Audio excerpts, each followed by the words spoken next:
Hello, my name is Zach. I'm 13 years old and I'm like a lot of kids my age. I like footy, basketball and spending time with my friends. But what makes me unique? That's really special. I needed a new liver and I received one, thanks to the donation of someone I never met. Now I get to run out on the field with the Suns,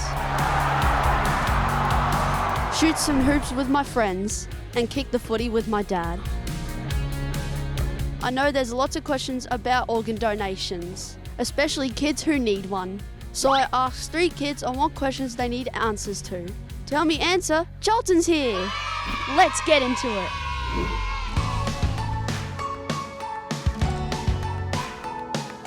Awesome question, Savi. Charlton? Thanks, Zach. Thanks, Savi.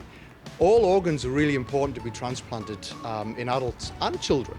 However, the ones that are most transplanted are the kidneys. And the reason the kidneys are transplanted is because they're a big filter in the body and they clean the blood of all the pollution that occurs when we break down the food we eat. They get the most damage and that's why they're most commonly transplanted.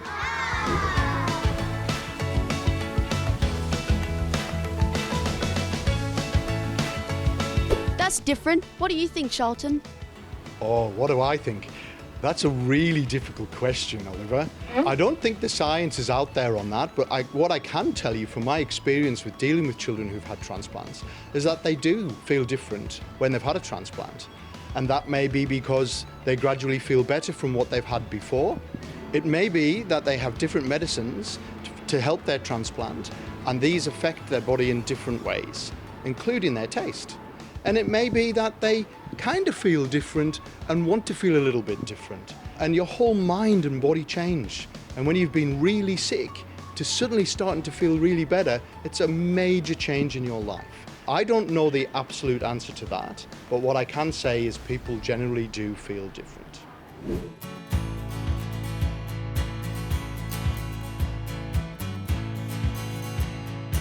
I don't know. How do they do that, Charlton? If I use an analogy of a jigsaw, we all know what jigsaws are like.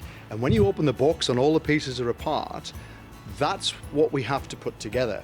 So to start off with, people like me, we build up an information about people that are ready for a transplant or getting ready for a transplant. And we have things like your age and size, what's wrong with you, how unwell you are while you're waiting for the transplant. We also need to know what your blood type's like and the special chemistry and matching that goes on with some of the organs that are transplanted. Our donation specialist teams link all that information together and present it back to the transplant surgeons. The transplant surgeons put the jigsaw back together.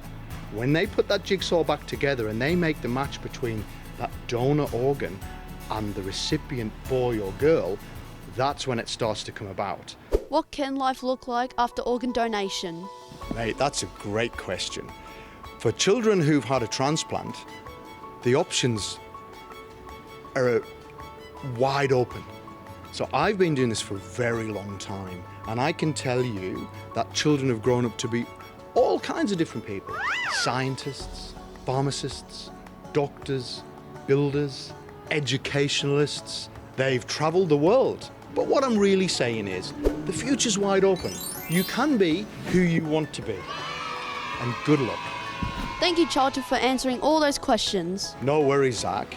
It's great that you asked them. And I know that children have questions, and it is quite scary when you're going through the transplant. And that's why specialist doctors and specialist nurses and other health professionals are here throughout the whole journey to be able to be there for you and your family and to help answer those questions. But by you guys asking me those questions and being here to ask those questions and provide answers to other children who might be going through that, that's the power of transplantation. If you'd like to learn more, head down to the website, donatelife.gov.au. Thanks for listening to my story and keep doing what you love.